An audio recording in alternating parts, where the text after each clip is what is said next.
ang tubig ay hindi lang basta elementong nagbibigay buhay sa atin. It is actually a sleeping giant pagdating sa usaping energy. Dito pumapasok ang hydropower, ang teknolohiyang nagpapatunay na ang simpleng daloy ng tubig ay may kakayahang magpailaw ng buong bansa.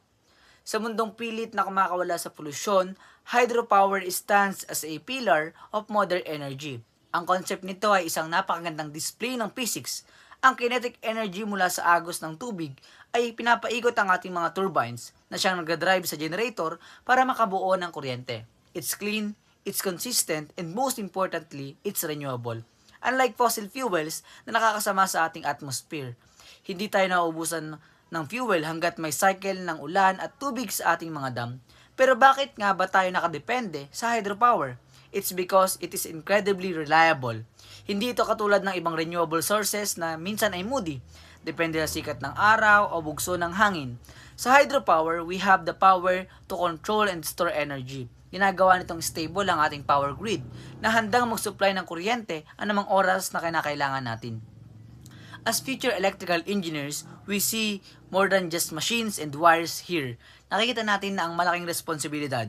Ang hamon sa atin ay hindi lang kung paano mag-produce ng kuryente, kundi kung paano ito gagawin ng may malasakit sa ating ecosystem. Ang bawat turbine na umiikot ay hindi lang gumagawa ng voltage. It is actually a bridge para sa isang mas green at mas sustainable na kinabukasan. Ang hydropower ay isang paalala na ang pinakamalakas na solusyon sa mga krisis natin ngayon ay matatagpuan na mismo sa kalikasan. Kailangan lang natin ng tamang innovation at puso para sa ma-harness ito ng tama. Ang tubig ay hindi lang basta dumadaloy. It is the energy that will power our future.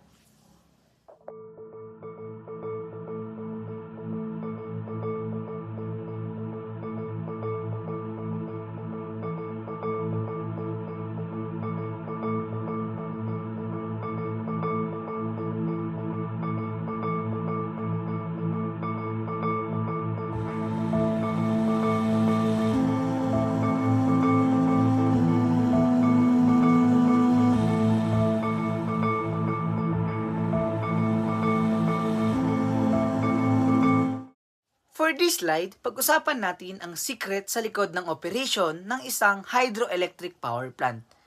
Minsan nakakamanghang isipin na simpleng pagbagsak lang ng tubig, nakagawa tayo ng kuryente na nagpapatakbo sa buong community natin. So paano ba talaga ang working principles nito? It's all about energy transformation.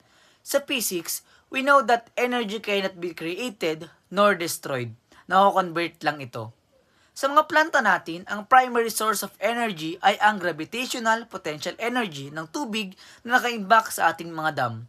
Kapag pinayagan nating dumaloy ang tubig pababa, ang energy na ito ay nagiging kinetic energy o yung lakas ng pagdaloy. Ngayon, ang kinetic energy na ito ay ipapadaloy natin sa isang turbine. Isipin nyo na lang na parang electric fan, pero sa halip na kuryente ang nagpapaikot dito, ang mismong puwersa ng tubig ang gumagawa ng trabaho. Dahil sa lakas ng agos, iikot ang turbine at ang movement na ito ay tinatawag nating mechanical energy. Pero hindi dito nagtatapos ang magic. Ang turbine na ito ay konektado sa isang generator. Dahil sa pag-ikot ng turbine, ang mechanical energy na ito ay nako-convert na ngayon sa electrical energy. Yung kuryenteng ginagamit natin sa ating mga appliances, ilaw, at pati na sa mga gadgets na hawak natin ngayon.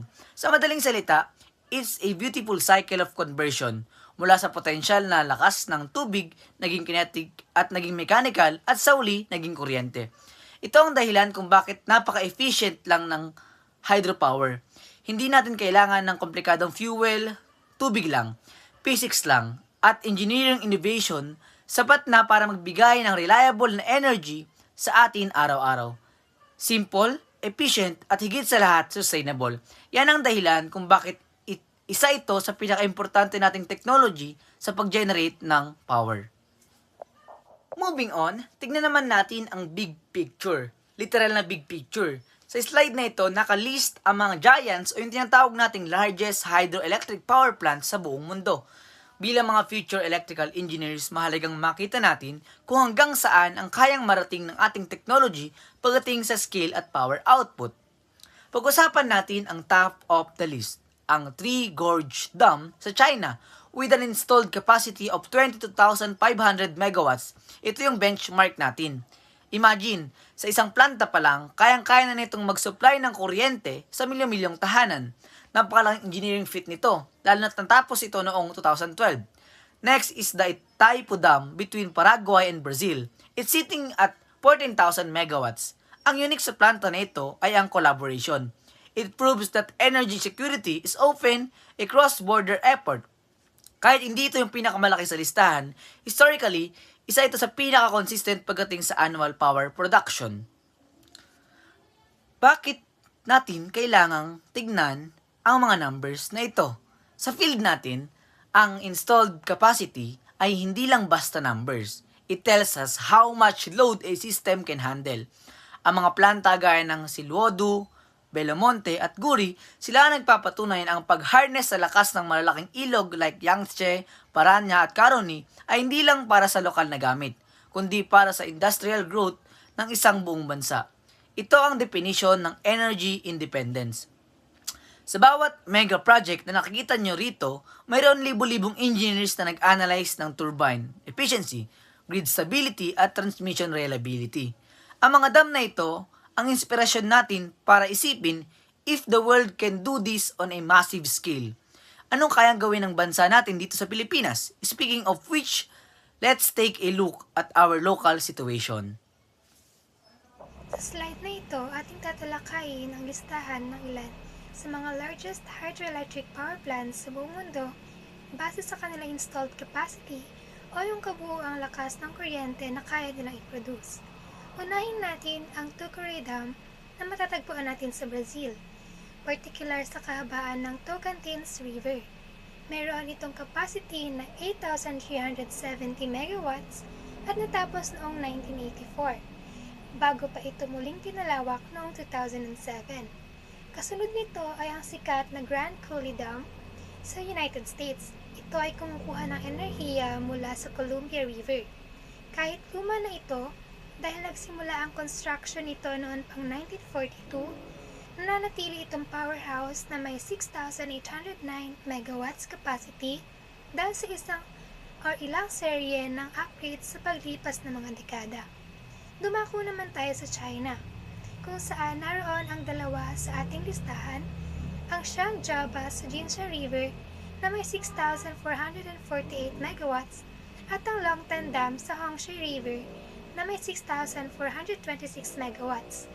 Ang mga plantang ito ay mga modernong struktura na natapos lamang nitong huling 2 dekada, na nagpapakita kung gaano kalaki ang investment ng China pagdating sa renewable energy. Panghuli sa ating table ay ang Sayano Shushenkaya sa Russia. Ito ay matatagpuan sa Yenisei River at may kapasidad na 6,400 megawatts. Sa kabila ng mga naging repair at reconstruction nito noong 2010 hanggang 2014, isa pa rin ito sa pinaka-importanting source ng enerhiya sa rehiyon ng Siberia. Mahalagang mapansin natin na ang mga higanting proyektong ito ay hindi lamang basta mga dam. Sila ay mga engineering marvels na nangangailangan ng napakahabang panahon para mabuo. Mula 10 hanggang mahigit 50 taon para sa ilang sites. Ipinapakita nito na ang hydroelectric power ay isang long-term investment na nangangailangan ng sapat na yamang tubig at matibay na infrastruktura. Ito ay upang makapagbigay ng malinis at maasahang kuryente sa milyon-milyon tao sa buong mundo. Ngayon, pag-usapan naman natin ang isa sa pinaka-importanting source ng renewable energy dito sa ating bansa. Ito ay ang Magat Dam. Itong Magat Hydroelectric Power Plant ay kinikilala bilang isa sa mga pinakamalaking hydro facilities sa buong Luzon. Pagdating sa performance, kaya nitong mag-produce ng maximum output na 380 megawatts. Kung titingnan natin ang history nito, ang construction ng dam ay nagsimula noong 1975 at natapos ito noong 1982. Isipin nyo, mahigit 4 na dekada na itong nagsisilbi sa atin. Pero hanggang ngayon, nananatili pa rin itong isa sa pinaka or largest dams sa buong Pilipinas. Pero alam nyo ba na hindi basta para sa kuryente?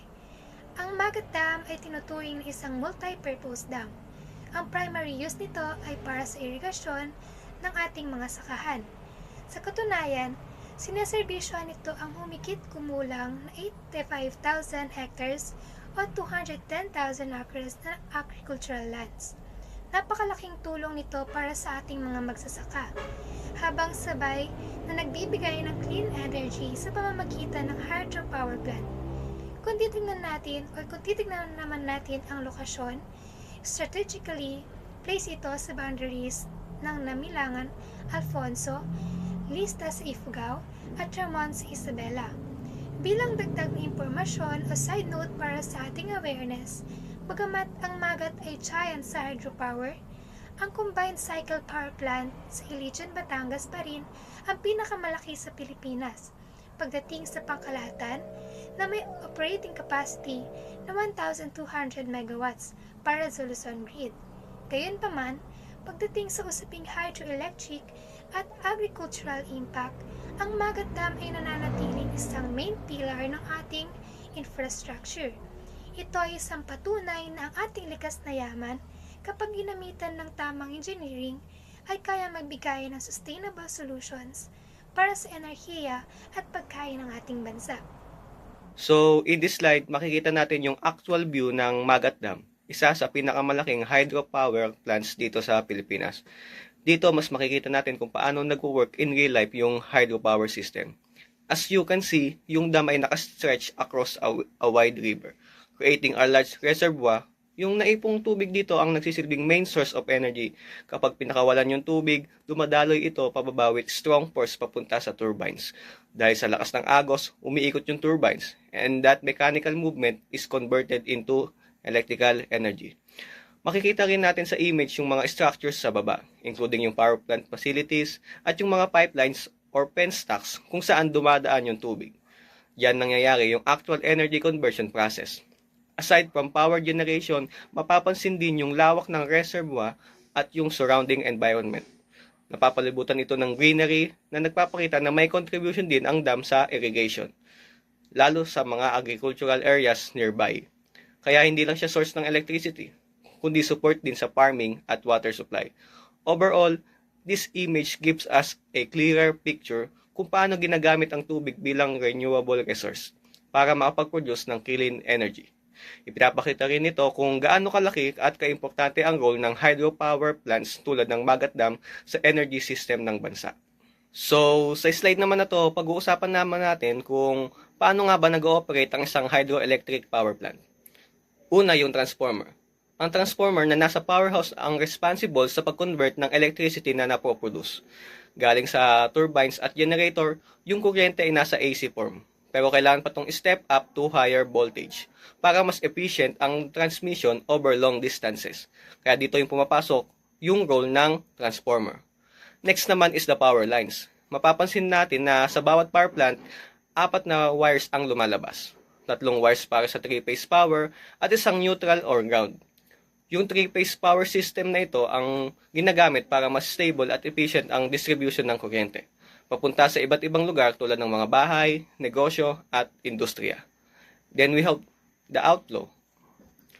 Matapos magamit yung tubig para paikutin ng turbines, hindi siya nasasayang. Dumadaan ito sa mga pipelines na tinatawag na tail races. At bumabalik ito sa ilog downstream. Ibig sabihin, continuous yung flow ng tubig at nagagamit pa rin ito sa mga natural cycle ng environment. So, overall, ipinapakita ng slide na ito yung proseso kung paano nga ba nako-convert at naipapadala ang energy at kung paano rin binabalik ang tubig sa kalikasan. Makikita natin na ang hydropower ay hindi lang efficient, kundi environmental friendly din dahil gumagamit ito ng renewable resources.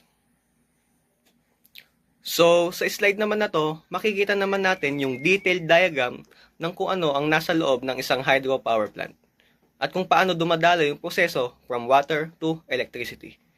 Simulan natin sa reservoir. Dito naiipon yung malaking volume ng tubig na nagsisilbing source ng energy. From there, papasok yung tubig sa intake, kung saan kinokontrol kung gaano karaming tubig ang papadaluyin. Next is the control gate. Ito yung nag-regulate ng flow ng tubig bago siya dumaan sa penstock. Yung penstock naman ay isang malaking pipe kung saan dumadaan yung tubig pababa with high pressure. Pagdating sa turbine, dito nangyayari yung conversion ng energy. Dahil sa lakas ng bagsak ng tubig, umiikot yung turbine. Connected ito sa generator. Kaya habang umiikot ang turbine, umiikot din ang generator na siyang nagpo-produce ng electricity. Pagkatapos nito, yung kuryente ay dumadaan sa transformer para pataasin ng voltage, making it suitable for long distance transmission. Then ipapadala ito through power lines papunta sa iba't ibang consumers. Yung tubig naman na nagamit na, dumadaloy palabas through the outflow at bumabalik ulit sa ilog. Kaya tuloy-tuloy lang ang cycle.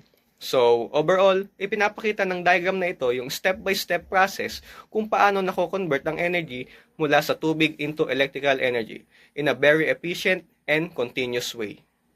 So, dito naman po yung hydroelectric power plant, yung diagram niya. So, number 1 po, dito yung reservoir at intake. So, dito po naiipon ng tubig sa likod ng dam dahil mataas ang level ng tubig. Mayroon itong tinatawag na potential energy. Sa intake and control gate naman po, bubuksan ng gate para papasukin ng tubig. May trash rack din dito na para masala ang mga dumi o sanga na pwedeng makabara sa system. And yung number 2 po yung daloy or yung penstock. Ito yung malaking pipe kung saan bumaba ang tubig habang pababa ang tubig, lumalakas ang pressure nito.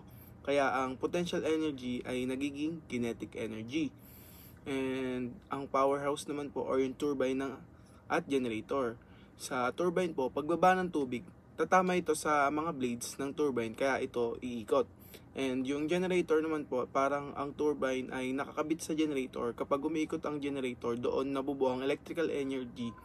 And sa drop, tube, and outflow naman po, pagkatapos papaikutin ng turbine, lalabas ang tubig sa drop tube at babalik ito sa ilog or sa outflow. So, sunod naman po yung number 4, yung distribution, transformer at transmission. So, sa transformer po, ang kuryente galing sa generator ay dadaan sa transformer para i-adjust ang voltage. So, parang itataas ito para hindi mawala ang energy habang naglalakbay sa malayo. Sa transmission line naman po, ito ang mga matangkad na tower na nagdadala ng kuryente papunta sa mga bahay at industry. At yung iba pang features dito ay yung splitway. Labas nito ng sobrang tubig kapag masyadong puno na ang reservoir para hindi ito umapaw. And sa fish ladder naman, isang daanan ng mga isda para makatawid sila sa kabilang side ng dam nang hindi nasasaktan para hindi ma-disturb ang ecosystem. To generate hydroelectric energy, you need two things: an abundant supply of water and an elevation to drop it from. Building a dam creates both. The dam creates a reservoir which stores water until it's ready to use. Water enters the generating system through a series of giant intake pipes. It then travels down a steep pipe called a penstock, creating a massive column of water with a huge amount of force. At the base of the penstock, the water passes through a turbine.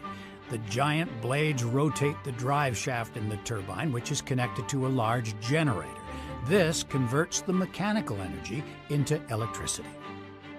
The electricity travels along high-voltage wires to transformers, then onto transmission towers, where it connects into the provincial power grid. After passing through the turbine, the water continues through the tail race where it rejoins the river below. A hydroelectric dam is a remarkably simple, sustainable, and clean way to generate huge amounts of power.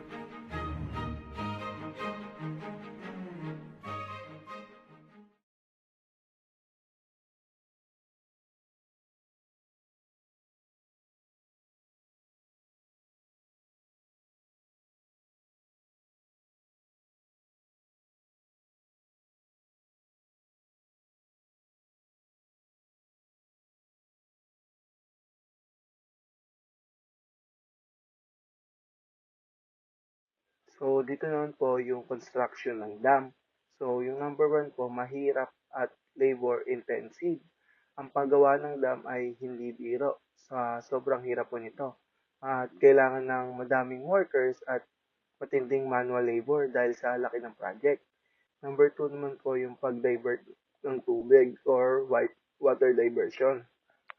Bago simulan ng mismong construction, kailangan muna ilihis o harangan ang daloy ng tubig palayo sa construction site. Hindi kasi pwedeng magsemento o maghukay kung may umaagos na tubig sa pagtatayuan. Number 3, yung paghahanda ng pundasyon. So, parang kailangan nilang i-clean and excavation. Kapag tuyo na ang area, lilinisin at hukayin ito. Natanggalin ang mga malalambot na simento hanggang sa makarating sa matigas na bato.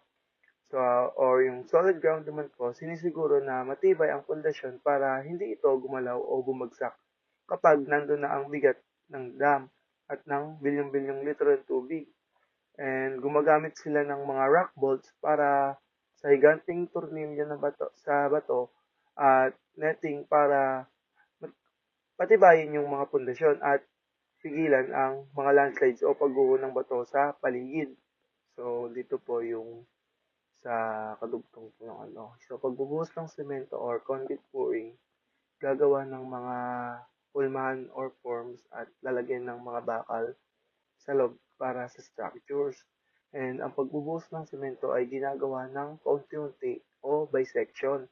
Hindi isang buhusan lang para masiguradong matibay at pantay ang pagtuyo.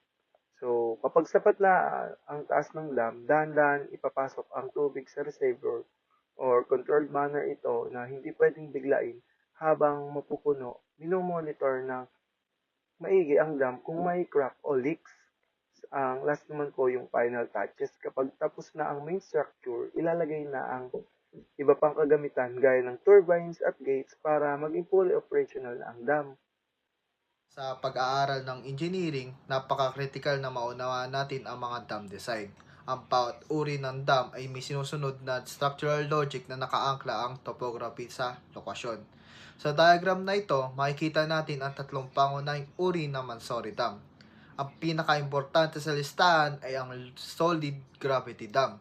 Ito yung pinaka-common na disenyo na makikita natin sa halos lahat ng malalaking hydro project sa buong mundo dahil sa pagiging reliable at straightforward ng konstruksyon nito.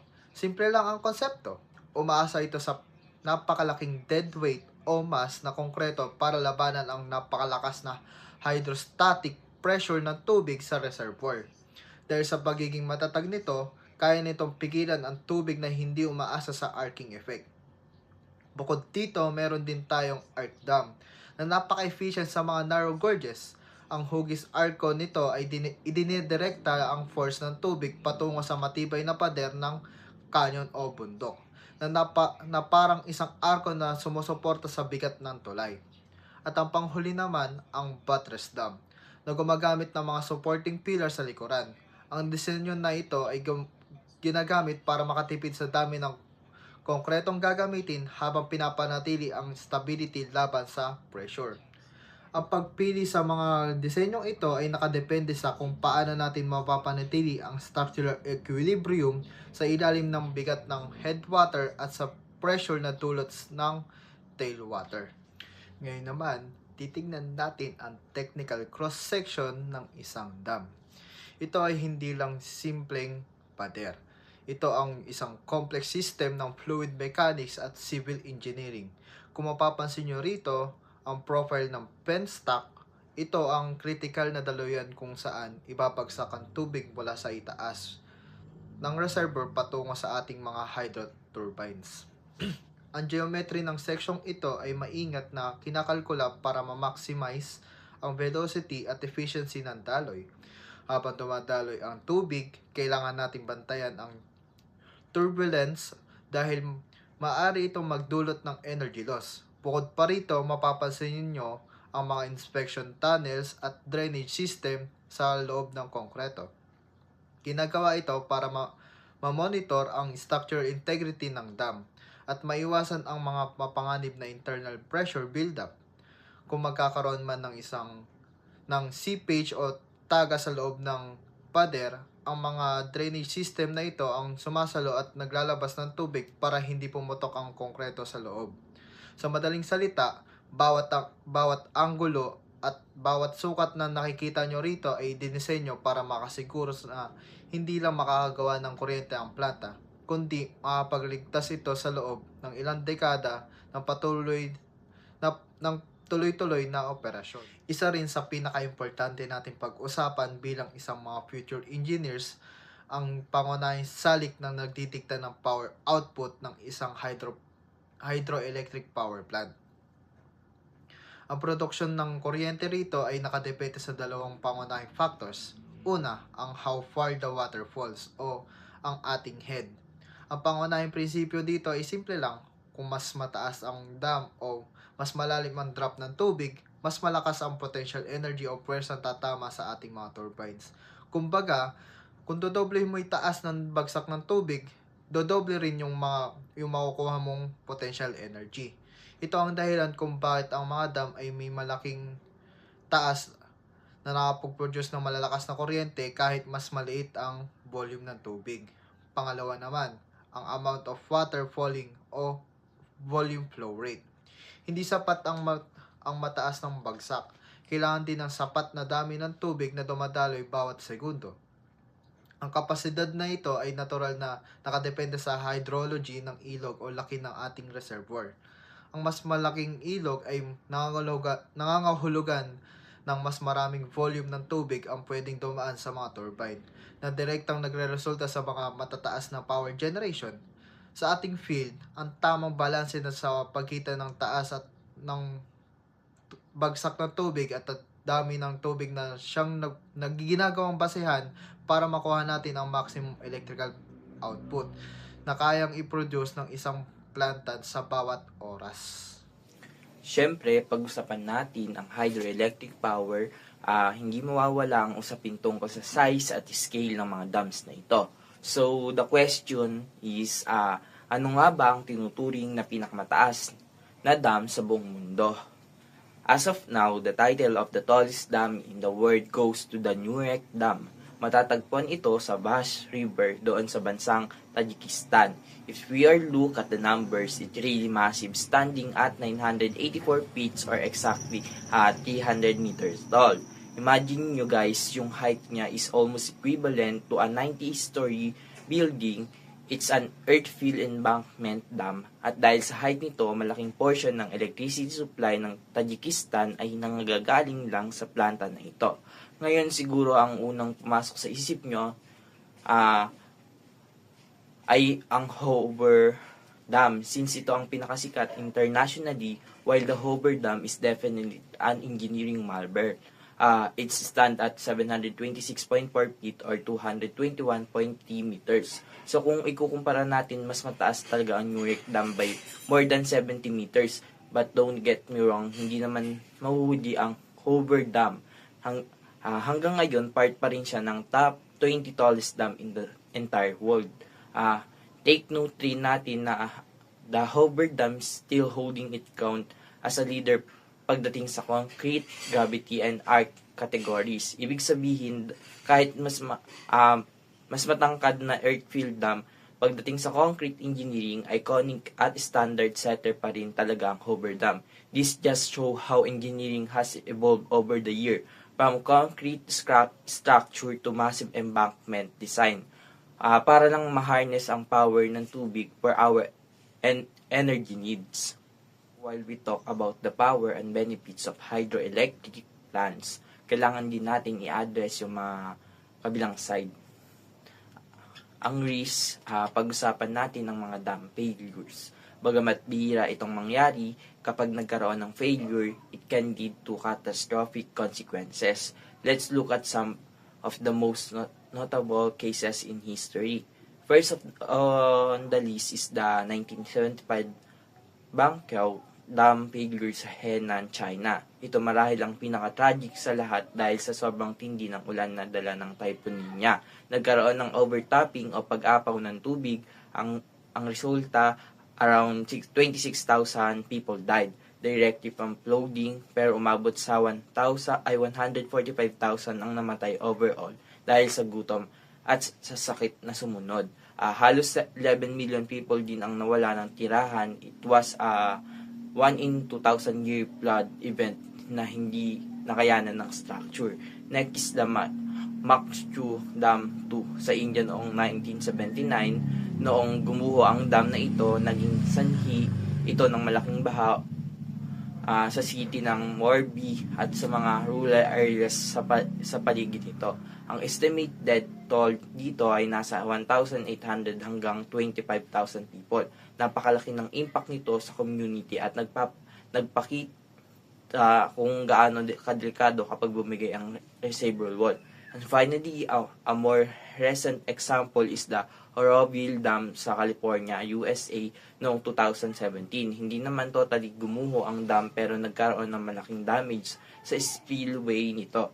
Dahil sa takot na tuluyang bumigay ang structure at mag-cause ng uncontrollable flooding, kailangan evacuate ang mahigit 180,000 residents area. This served as massive wake-up call for maintenance and inspection of aging dam. As you can see, hindi mabiro ang responsibilidad sa pagtatakbo ng isang dam.